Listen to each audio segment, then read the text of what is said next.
Hey everyone, I'm Vone, owner maker of Vone Knits, and you're watching the very first crochet tutorial for the Knit and Crochet Master Series. So today I'm going to share with you how I do my pattern that I've made, that I've sold like so many scarves. This is like my number one scarf that I've sold in my Etsy shop. And what I did was, I basically, because I sell one-of-a-kind pieces, I don't repeat.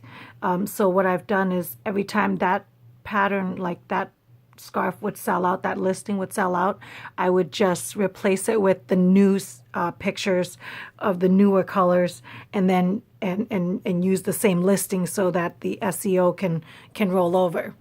So that's how I do it for Etsy, because I don't have a repeat listing, you know, that they can, like, that I restock over and over again. So because I sell one of a kind, like I said, I just I basically like swap out the photos, adjust the titles and tags a little bit to accommodate for the new color scarf, and then I just move ahead. So I wanted to share with you this pattern that I came up with, and I do it. And what I just did was the slip knot. This is the third time I'm doing it, because I keep talking, people. You'll get used to it though. So slip knot is wrap it around your fingers twice, and then there's your hole right there. So what I've done is, basically, these are just, you can do half doubles, singles, whatever. And what it is just 3 or 4, and then 3 or 4 single crochet or half double crochet, do whatever stitches you want, and then I do chains in between. And the reason for these chains is it gives it a little bit of texture. See how, like, it kind of folds in on itself, so when you wear it, it's not as stiff, and these chains make it loose and pliable for a crochet. And that's what I think I've learned to be very popular with it. I'll share some pictures of past scarves that I've done. And so basically, I think for this one, I'm gonna do 4 instead of, like, see how in this one I did 3 half doubles and then 2 chains, and then 2 chains. What I'm gonna do for this scarf is I'm gonna do 4 half doubles, 3 chains, and then 4, and then 3 chains, and then 4. So not as many of these. So this is like 4 clusters. I'm going to do 3 clusters with 2 bigger chains in the middle. So the math that we have to do it is, so let's go 1, 2, 3, 4, and then 3 chains. So 1, 2, 3 chains, and then 4 more. 1, 2, 3, 4, 3 chains, 1, 2, 3. You could adjust this to any way you want. 1, 2, 3, 4, and that's going to give us about the same width, except just different verticals. Instead, we're going to get 3 verticals in there that way. So yeah, that's about a good width. And then an extra chain to move up. So now we're going to do a half double, and so you just wrap the yarn around and pull up, and half double is straight up.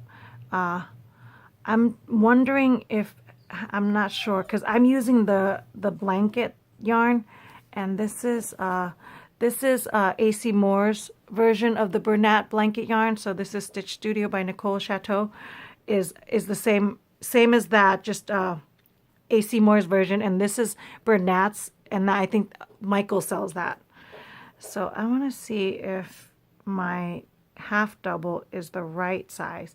And the best part is this thing whips up really fast. So there's my 4 half doubles.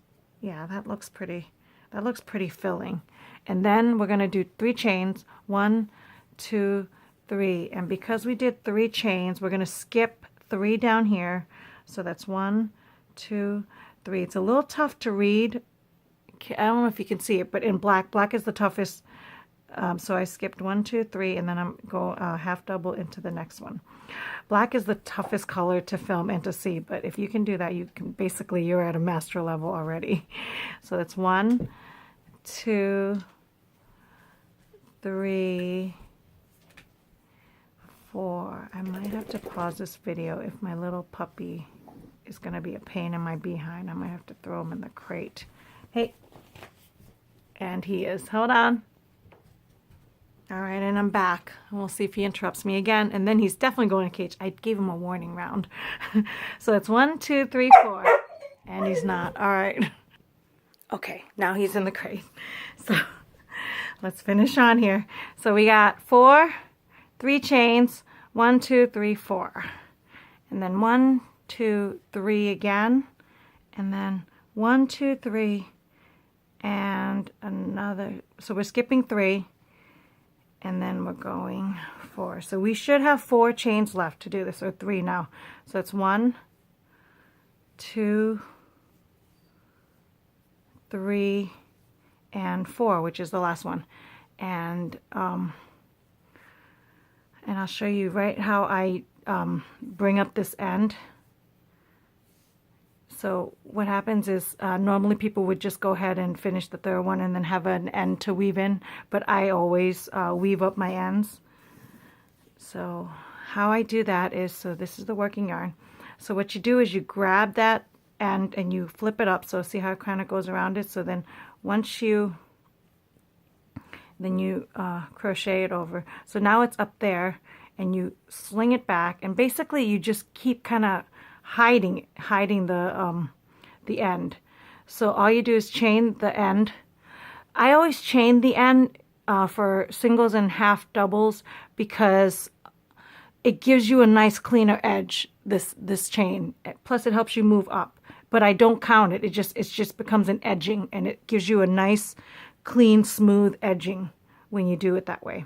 So there's your chain, and then see where that end is? We're just going to hold it behind it and then wrap the yarn around for another half double, and that's all it is. And then you just stick it underneath so you kind of bury it, and this is why you never have to weave in ends again if you learn how to hide this thing in. So just hide the end in, crochet right over it, and we're going to go 4. And this is it, guys. This is the easiest pattern. And I've sold so many scarves in this pattern, varying different stitches, but the same principle. Oh, so so what happens? How you hide the end in the chain is you're gonna move the yarn up. See how you tuck it over, and then you chain, and then you tuck it back, bring it back forward, chain again. That's 2. Bring it back again. And that's 3, and now your ends are hidden right in the chain. You can't see it. And then what happens, so in the next one you're going to wrap the yarn around, because we did 3 chains, and then skip 3 chains, and then you're going to go right on top of the first half double, and then you go 4 again. And I'm still going over the ends. This is why, and you never have to, and you don't have to worry about the end coming out, because look at what we've done. We've crocheted right over it, we've integrated it right into the chain, and now we're crocheting over it again into the next part, and so that end is like secure. So 1, 2, 3, and 4, and it looks like it's going to end right there, because look at it. If this is, then what I'll do is I'll just snip this right off. But you also want to give it a good tug to make sure that, and then you can snip it right off. Oh, and I got a cute little garbage can for my, let me go grab it. Cute little garbage can for my work. Do you like it? Look at it. I just got it at the dollar store. It's a pen holder, but I just keep it on my shelf to collect all the little ends and the and all that fun stuff. So it's so cute. I just want to share it with you. I just got it. It was at the dollar store, so it's like my cool little toy, because I've always had like weird ends and yarn straggling everywhere, but now that I have like a neat place to put it, and then I just empty it when I need to. So that's it.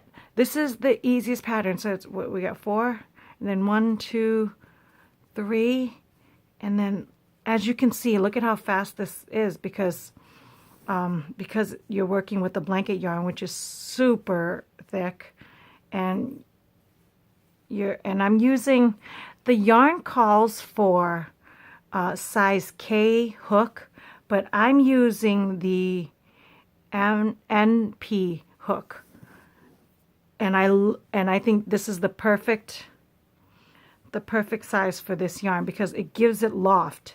You know, I'm assuming K was for you could probably get a tighter stitch with it, but I like to use bigger hooks than what the yarn requires in crochet pieces, because crochet has a tendency to be stiff, and so when you use bigger hooks, bigger size hooks than the yarn requirement, it gives you more room, and it gives it's like a loftier. Look, what was that? Oh, that's not a part of the stitch. That's actually the chain. I think I'm going to bury that further. There we go. All right, so that's 4. And this is all you do, and you just keep going up. And you can see how this pattern is so adjustable. So if you want to do a skinny scarf, you can just do like, say, five of these, and then do like 2 and then 5, and then you'll have a skinny scarf, you know, of just this. Basically do a scarf like this, and then this part is where it's going to give you flexibility, you know. Or you can do 2 and do a whole bunch of chains, like more like 2 and then chains, and 2 and chains. Like you could vary this look, but what's happening is these chains are taking like a big stiff pattern and breaking them up into small lacy looks that make it adjustable, you know. And so yeah, like I said, I've sold so many of these. So I did do and then this is just repeat all the way through, all the way up. And then the other thing, I'll share pictures of all the various kinds that I've had, like color combinations that I've tried with this. I've changed colors a third of the way, and that looked really good. And I've changed colors halfway, and that looks really good. I've done multiple colors on one side and a solid color on a different side. So like the possibilities are endless to be original and unique when you're making this pattern. So I hope you guys like this tutorial. So you can do it all the way through as a scarf, and I just want to quickly show you a tip of how I close this up. And basically, so this is how it is closed up. And because this piece is an infinity, I think I've only done infinity scarves in this pattern, but so what you'll do is, actually, let me just go up a little bit more, and then I can show you how I do close that up. 1, 2, 3. So you could change color, you could do whatever. Let me see if this is long enough so that I could, in just for the sake of keeping these videos short and manageable for you guys to see the stitch, and then not have to sit here with me for 2 hours while I gap. And mind you, I could possibly do that. If you watched my past videos, I could do that. So let's just say I had a really, really long piece, and I'm about to close this up and make it into an infinity scarf. So what I'll do is, you just get to the desired length that you want, you know, that's comfortable for you. And then to basically close this up, you're basically gonna go right here and just slip stitch the 2 ends together. And that's what it looks like I did there. So what I'm going to do is, you're going to fold this up and then slip stitch. So you don't need that extra chain there. So you're going to stick it in the first one, and then stick it in this corner one. The corner one is your most important one, because that's where you, and then what a slip stitch is just slipping it through, and then right through, and then into the first 2 holes, and then the back. And as long as you stay parallel, you know, this is this is how I basically close all my infinity scarves, is just all my crochet infinity scarves this way. And so you just, oh, and then for the chains, it's very easy. So you just go into the chain, one of the hooks in the chain, one of the in the back, and then come up and then slip stitch, you know, so it's very, very easy. So front and then back. It doesn't really matter where or what you do, because all you're doing is connecting. But as long as you just stay like 3 in the chain, 4 in the half doubles, you know, then you're in good shape, because you're staying parallel to the pattern. All right, and now we're into the half doubles. And I've also done single crochet too. You don't have to do a half double. You could do a single crochet, any crochet stitch that you want. I just want to make, oh, that was already changed, so I want to go in here.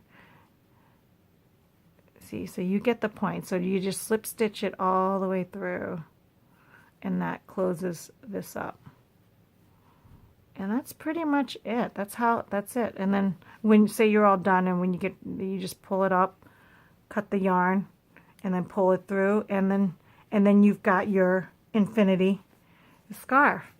And let me know if you guys try this stitch and what projects you end up using. Like I said, you don't have to, and this pattern is so cool. You could try it with so many different yarns. It works for anything. It really works for any yarn. You can do small fine yarns and use this pattern, and let me know. I'd love for you to share the pictures with me and tag me in any social media, or even right here on Patreon. And I'd love to see what you come up with, you know. So give me a heart if you guys like this pattern, and make sure you comment and ask questions and anything else you need to know. And I will get back to you. So God bless. Thank you very much. Thank you for all you patrons that are supporting me and my craft and allowing me to do these awesome tutorials with you. And I will see you next time. Bye.